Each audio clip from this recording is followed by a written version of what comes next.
Good morning students. हमने chapter कल complete कर लिया था, तो आज हम अभ्यास के क्वेश्चंस करेंगे। तो सबसे पहला प्रश्न है, रिक्त स्थानों की पूर्ति कीजिए। Means fill in the blanks. आपको ब्लैंक्स दिए हुए हैं, उनको फिल करना है। सबसे पहला क्वेश्चन है कि सूक्ष्म जीवों को ब्लैंक की सहायता से देखा जा सकता है। सूक्ष्म जीवों को हम नंगी आंखों से नहीं देख सकते, तो हमें किसकी जरूरत पड़ती है? सूक्ष्म दर्शी की, ठीक है, माइक्रोस्कोप की। तो माइक्रोस्कोप की मदद से ही हम उनको देख सकते हैं, इसलिए उनको माइक्रो ऑर्गेनिज्म बोलते हैं। सूक्ष्म दर्शी से देख सकते हैं, इसलिए सूक्ष्म जीव बोलते हैं। दूसरा जो इसका प्रश्न है वो है, नीले हरे शैवाल मतलब ब्लू ग्रीन एल्गी वायु से खालिस्तान का स्थिरीकरण करते हैं, जिससे मिट्टी की उर्वरता में वृद्धि होती है। हमने नाइट्रोजन चक्र पढ़ा था। हमने पढ़ा था कि वो वायु में से नाइट्रोजन का स्थिरीकरण करते हैं, नाइट्रोजन का फिक्सेशन करते हैं। तो यहाँ पर आएगा नाइट्रोजन। अब हमारा तीसरा क्वेश्चन है, अल्कोहल का उत्पादन खालिस्तान नामक सूक्ष्म जीव की सहायता से किया जाता है। तो अगर आपको ध्यान हो, हम यीस्ट पाउडर डालते हैं ऐसे करने में, और आपको बताया भी था, जो यीस्ट होता है वो कन्वर्ट कर देता था ग्लूकोज को इथाइल अल्कोहल और CO2 में। एक श्वसन अभिक्रिया थी ये। तो हम इसमें क्या लिखेंगे? कौन से जीवाणु द्वारा? यीस्ट द्वारा। इंग्लिश में भी उसे यीस्ट ही बोलते हैं बेटा। अब हम बात करते हैं अगले क्वेश्चन की। हैजा खालिस्तान के द्वारा होता है। हैजा जो है वो जीवाणुओं द्वारा होता है। तो हमने फिल इन द ब्लैंक्स में किसके द्वारा होता है वो भरना है। तो हैजा जीवाणुओं द्वारा होता है। जीवाणु को इंग्लिश में हम बोलते हैं बैक्टीरिया। अब अगला क्वेश्चन है हमारा, सही शब्द के आगे निशान लगाइए। सही शब्द कौन सा है? प्रश्न नंबर 2 की बात कर रहे हैं हम। उसने बोला है कि यीस्ट का उपयोग निम्न के उत्पादन में होता है। जो यीस्ट का उपयोग होता है किस चीज में होता है? इसने दे रखा है चीनी बनाने में, हाइड्रोक्लोरिक अम्ल बनाने में, ऑक्सीजन बनाने में या अल्कोहल बनाने में। तो हमारा जो क्वेश्चन है वो क्या है? अल्कोहल बनाने में।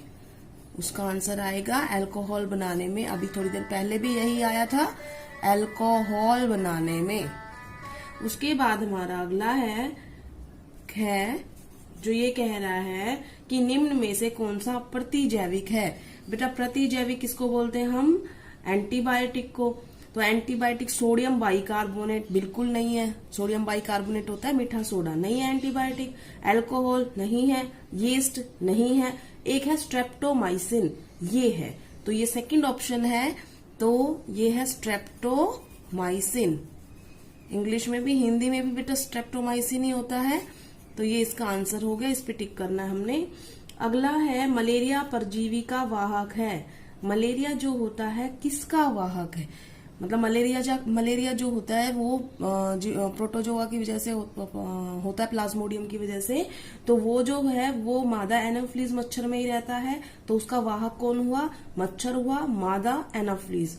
तो इसका आंसर होगा मादा एनोफ्लीज मॉस्किटो, ठीक है ना। अगला है क्वेश्चन, संचरणीय रोगों का सबसे मुख्य कारक है। संचरणीय का मतलब होता है बेटा इन्फेक्शियस डिजीज, जो फैलती हैं। तो देखो, चींटी से नहीं फैलती, ड्रैगन मक्खी नहीं फैलती, मकड़ी नहीं फैलती, इससे भी नहीं फैलती। तो एक ऑप्शन दे रखा है घरेलू मक्खी। जो मेन रीजन होता है वो घरेलू मक्खी होता है, डोमेस्टिक फ्लाई, घरेलू मक्खी, ठीक है ना। तो ये डोमेस्टिक फ्लाई जो होता है वो इसका आंसर आ जाएगा। उसके बाद हमारा है इसका क्या कह रहा है वो, चीनी को अल्कोहल में परिवर्तित करने के प्रक्रम का नाम है। चीनी को अल्कोहल में बनाने के लिए यीस्ट पाउडर का इस्तेमाल करते हैं, बताया था आपको। और इस प्रक्रिया का नाम क्या होता है? किण्वन। अगर आपको ध्यान हो, फर्मेंटेशन नाम बताया था। तो ये इसका नाम है प्रोसेस का। तो ये हमारे क्वेश्चन हो गए हैं सारे। उसके बाद एक क्वेश्चन कहीं रह गया लगता है। हाँ, ये बेटा च है, डे का हमने छोड़ दिया बीच में। तो जो डे है वो है ब्रेड और इडली फूल जाती है। इसका कारण है, इसका ये कारण है कि उसमें ईस्ट चला जाता है और वो ईस्ट जो है जीवाणु वो बढ़ता रहता है। तो वो ईस्ट की कोशिकाओं की वृद्धि से, यीस्ट कोशिकाओं की वृद्धि से।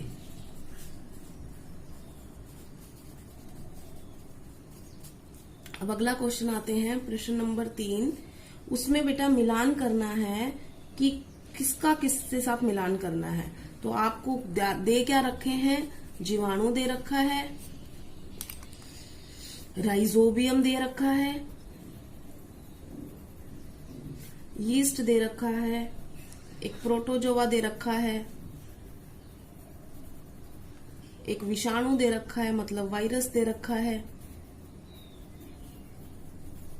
और यहां पर दे रखे हैं नाइट्रोजन फिक्सेशन स्थिरीकरण, दही का जमना, ब्रेड की बेकिंग और मलेरिया का कारक।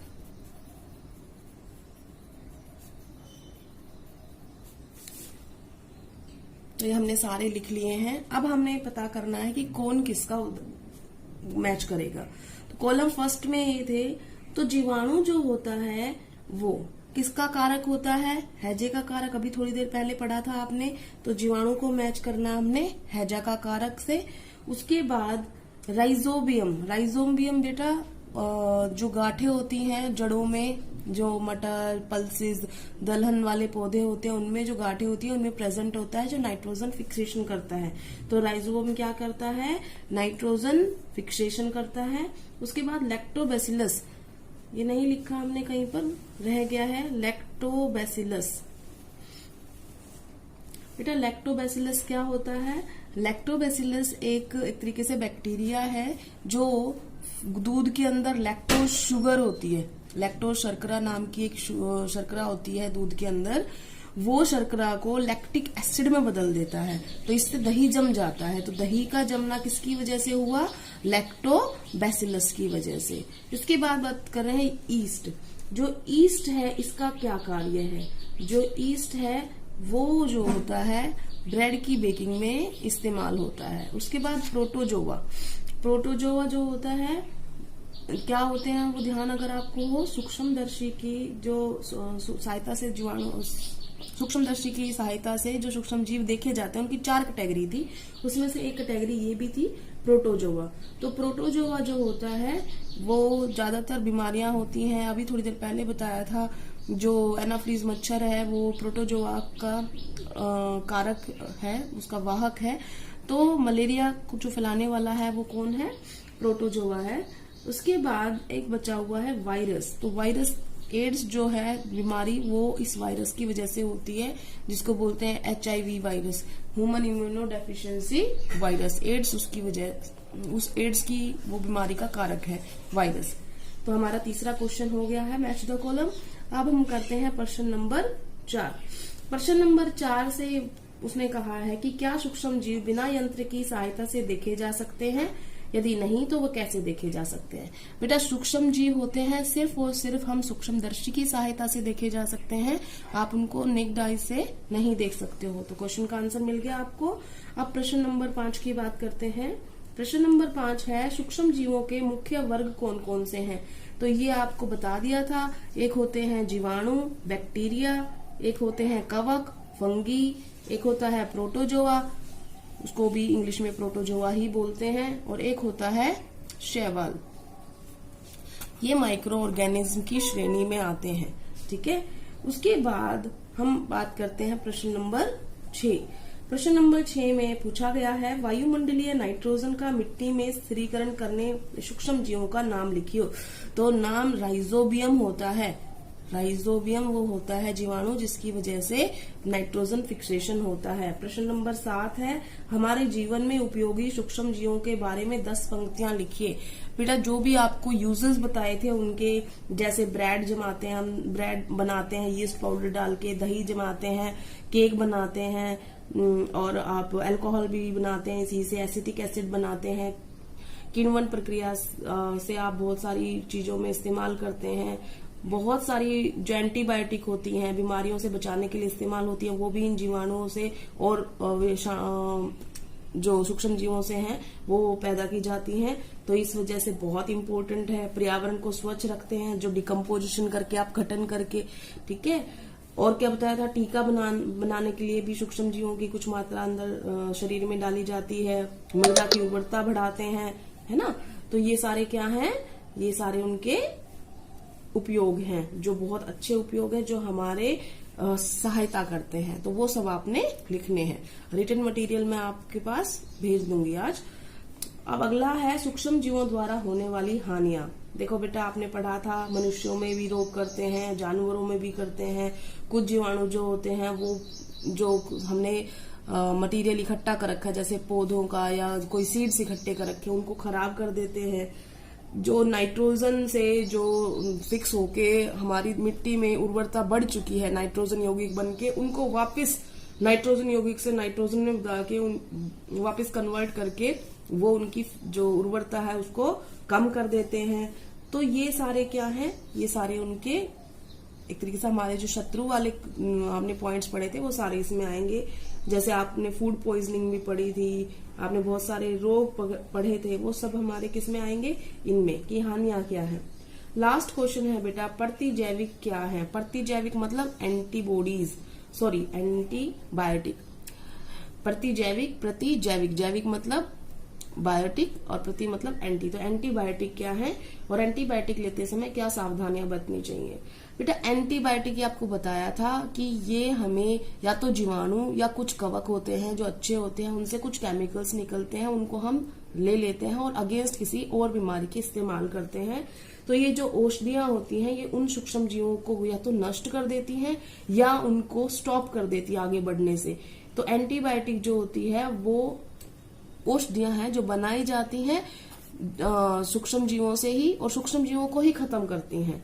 तो जैसे अभी आपने पढ़ा था स्ट्रेप्टोमाइसिन, पेनिसिलिन, ये सब क्या है, ये एंटीबायोटिक हैं। और एंटीबायोटिक एक बहुत प्रिस्क्राइब्ड कोर्स होता है। अगर हम बीमार होते हैं तो डॉक्टर हमें देता है, वो हमें कंप्लीट करना चाहिए और कभी भी अपनी मर्जी से नहीं लेना चाहिए कि अब मैं बीमार हो गया तो एंटीबायोटिक ले लेता हूं। क्योंकि अगर हम ऐसा करेंगे तो अगली बार जब हमें जरूरत पड़ेगी तो प्रतिजैविक अपनी असरदार नहीं होगी, उतना उसका इफेक्ट नहीं होगा, खत्म हो जाएगा उसका इफेक्ट। तो ये आपने क्वेश्चन मुझे सेंड करने हैं आज होमवर्क में। Thank you class.